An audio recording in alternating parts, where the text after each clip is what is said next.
15 साल दिए थे बिहार ने आपको। 15 साल में जिस तरीके से आपने, आपके परिवार ने, आपकी सरकार ने, आपके दल ने बिहार को बर्बाद करने का काम किया, यही कारण है कि वो दिन है और आज का दिन है। कभी बिहार ने आपको नहीं चुना, आपको सरकार बनाने के लिए। हाँ, अब आप किसी जुगाड़ से आप समर्थन लेकर अगर आप सरकार बना दें, वो एक अलग बात है।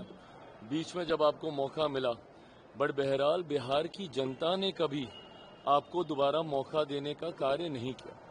2020 में भी जब ये कहते हैं कि भैया हम सबसे बड़ी पार्टी और इतने विधायक, और ये कारण उसका सिंपल सा रहा था कि उस वक्त एनडीए यूनाइटेड नहीं था। उस वक्त हम लोग अलग अलग चुनाव लड़ रहे थे, जिसका परिणाम हुआ कि उसका लाभ आपको मिल गया। पर आज जब एनडीए पूरी तरीके से यूनाइटेड है और महागठबंधन पूरी तरीके से डिवाइडेड है, तो यकीनन इस बार का रिजल्ट एनडीए के पक्ष में ऐतिहासिक रहेगा।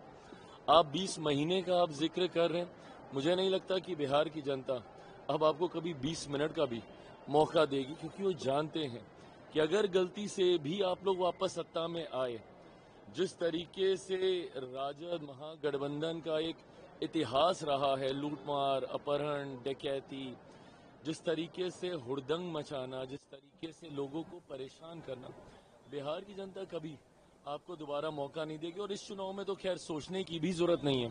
जिस तरीके से एनडीए एकजुटता के साथ पूरी मजबूती से आगे बढ़ रहा है, इस बार ऑल टाइम हाई के साथ हम लोग सरकार बनाएंगे। भाई, अगर आपको इतनी ही चिंता है मुसलमानों की, तो पहले तो आप जानिए वफ्द के बारे में, पढ़िए कि क्या उसमें संशोधन किए गए हैं।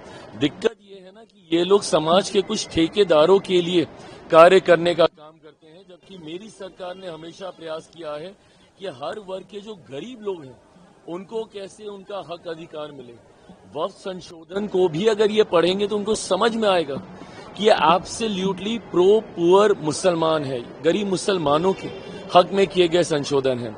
बट इनको इन सब बातों से फर्क ही नहीं पड़ता। क्यों? क्योंकि इन्होंने मुसलमानों को एक वोट बैंक से ज्यादा कभी और कुछ नहीं समझा। अगर इतनी ही इनको चिंता मुसलमानों की होती तो 2005 में जब मेरे नेता, मेरे पिता ने जब कहा था कि भाई एक मुसलमान मुख्यमंत्री दे दीजिए, हम अपने 29 विधायकों का समर्थन आपको देते, क्यों नहीं उस वक्त आपने किसी मुसलमान को मुख्यमंत्री बनाया? क्यों एक ही परिवार का व्यक्ति बार बार प्रदेश की सत्ता में रहेगा? आप अगर नहीं तो फिर आपकी अर्धांगिनी, अगर वो नहीं तो फिर अब आपका बेटा। मतलब आपके पूरे राजद में और कोई कैपेबल नहीं है, और कोई जाति धर्म का व्यक्ति सत्ता को नहीं संभाल सकता। ये आप बताना चाहते हैं कि सत्ता पूरी तरीके से केंद्रित सिर्फ एक परिवार के इर्द गिर्द होनी चाहिए। गया वो दौर, गया वो जमाना। बिहार की जनता अब आपकी इन बातों में, इंक्लूडिंग मुसलमान, इस बार मुसलमान भी आपका साथ नहीं देगा, कितना आप एमवाई समीकरण अपना बनाते रहे।